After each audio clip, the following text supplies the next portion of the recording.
இதுதான் ரட்சிக்கப்பட்டவங்களுடைய பிரதிஷ்டை. என்ன பிரதிஷ்டை?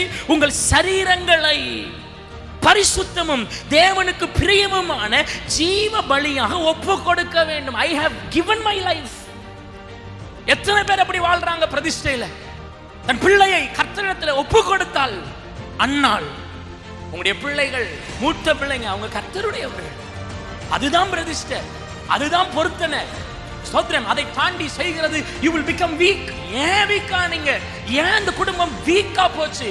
உன் குடும்பம் முன்ன விட இப்பொழுது பலவீனமாய் மாறி இருக்கும். ஏன் தெரியுமா? நீ உன் பிரதிஷ்டையை விட்டுட்ட. ஜெபிக்க வேண்டும் என்று நீ எடுத்த பிரதிஷ்டையை விட்டு விட்டாய். கர்த்தரிடத்தில் உபவாசிக்க வேண்டும் என்கிற பிரதிஷ்டையை நீ விட்டு விட்டபடியினால் இப்பொழுது நீ பலவீனனாய் காணப்படுகிறாய்.